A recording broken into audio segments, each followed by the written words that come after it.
change like the season. Been a reason. Like a caterpillar to a butterfly. Right before my very eyes. I know me realize. They make bad mind get the best of them. Wishing bad for me, but just a better day. Wishing to see I fall, but I and I still standing tall. Up, tell them like... Welcome to Change Your Narrative. This is Kim. This is Lam. What up? What up? What? What's up, Lam? Hey, man. Well, today we have a special guest. This person hailed from the jewel from Belize, BZE. You know what I'm saying? He's been putting it down for music for the flag for a very long time. You know what I mean? I personally feel that he hasn't really got his due, and it's about time we reintroduce this individual to the nation, man, and let him know that, hey, he got new music coming out. You know what I mean? He got that fire coming through, so, look out for him. And, hey, man, let's no further ado, man. Let's check him out, man. My man, Nego Hights. What's up, Nego?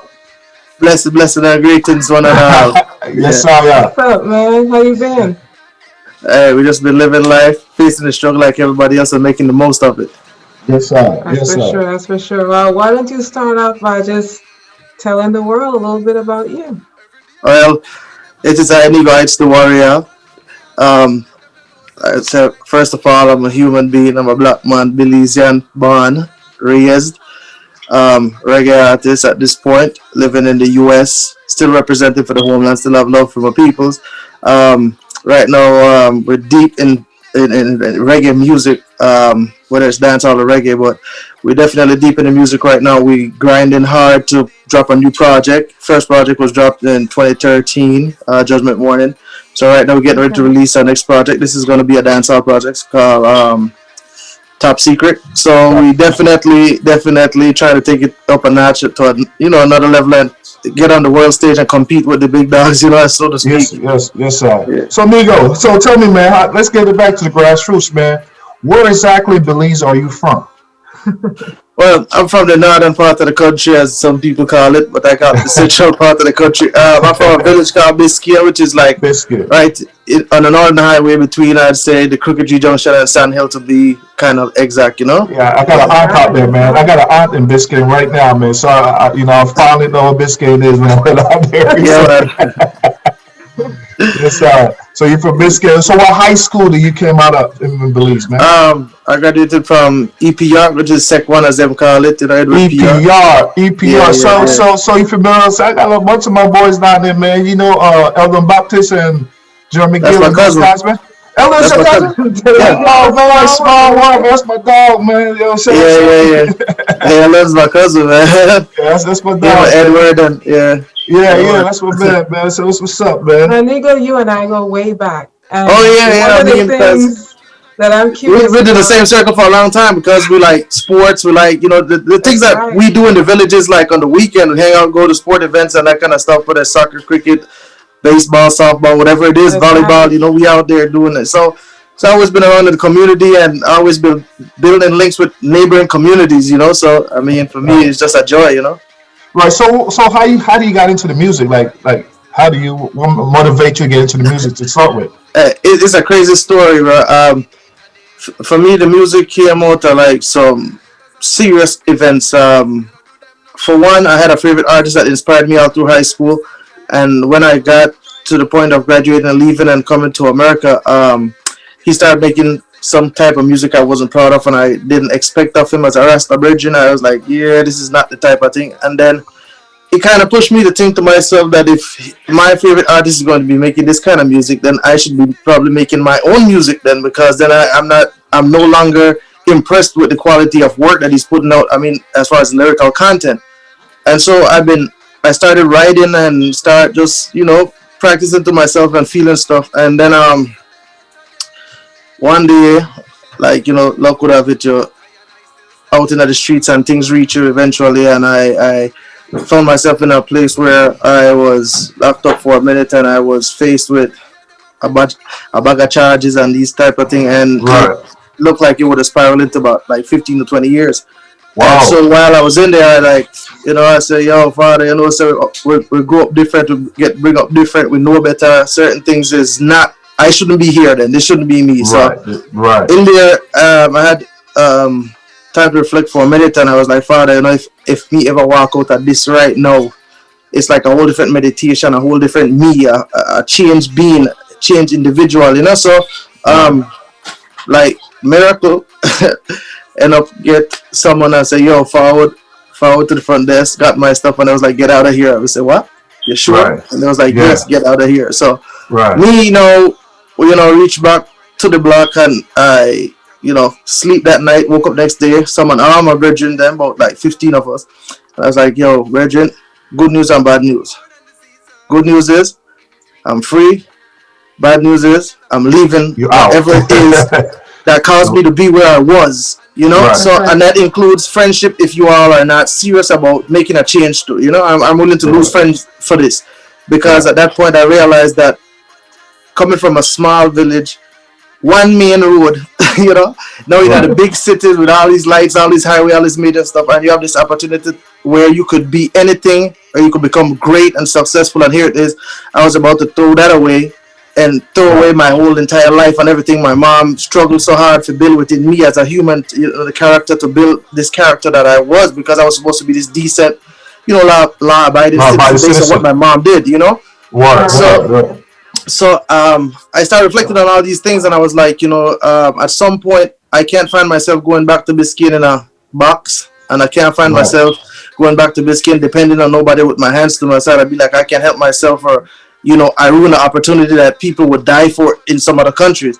So I told myself, like I promised the Most High, I said, if I ever walk out of this, I'm going to use my whole life to be a positive influence to people, be the voice of reason, influence people, enlighten people, educate people on certain things, and especially youths that were going through the things that we were going through at the time, and youths that are prone to, try the things that we've tried and done.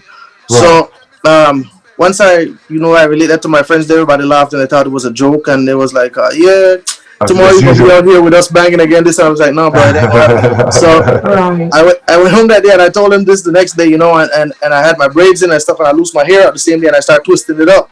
And so my guy was like, yo, we're going to get some food.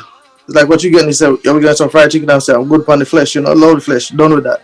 We don't want no more flesh. Because then I told him it's like the beginning of a spiritual journey, and it had everything to do with my diet, my friends, my meditation, and everything that I was doing before. It was a total change. Like I had to purge everything.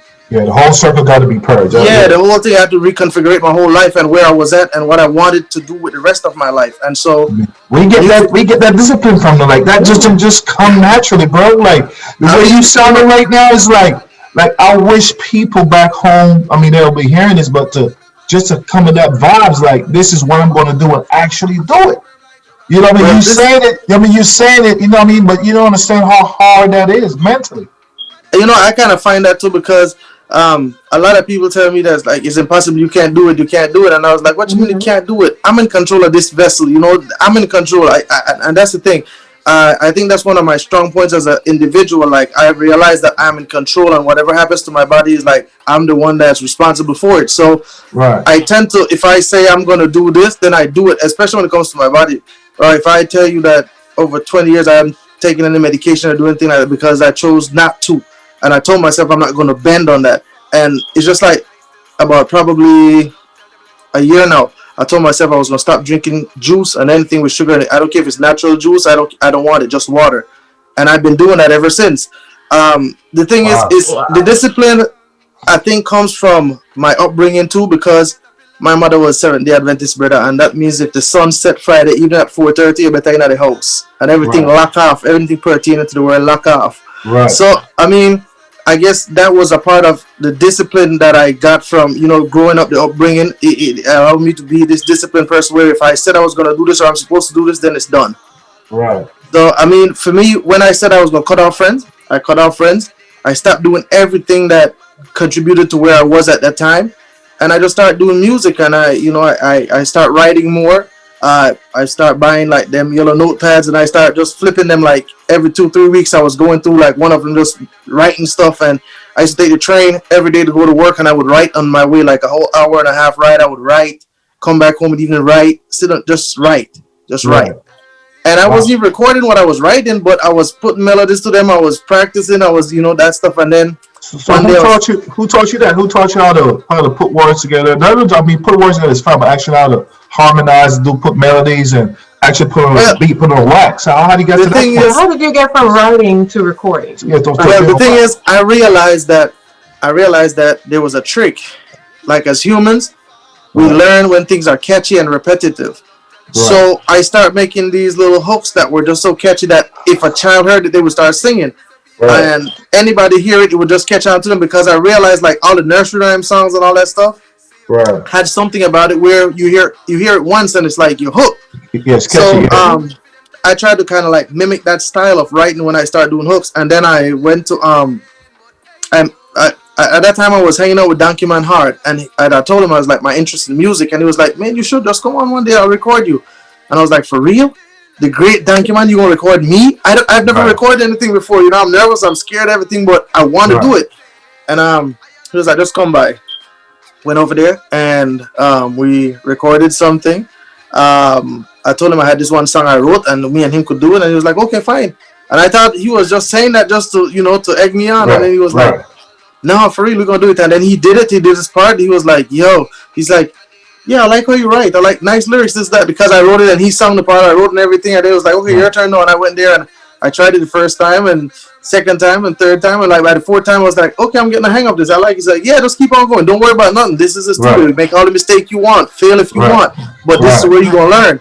So Right. it became a Mm-hmm. thing where from that day it became like a drug. Like every day, faithfully, I was over there Addictive. like clockwork, like Right. just constantly, just So me and him just started doing a whole bunch of work together till I got comfortable with it, and it just got to a point where I realized, okay, this is nice. Now I need to move on to something else. So then Right. I met this other brethren, and he was doing like a project and some other stuff, and he was like, "I got some nice reggae rhythms, and I want to get them to you." And we start going from there, and that's how it really started until I started buying my own equipment and building my own studio at my house. Okay. Wow. Nice. Well, shout out to Donkey Man, man. For real. That's what's up. That's a serious story, man. Definitely, bro. That's Definitely, I real. never leave him out, bro. I never leave him Yeah. out.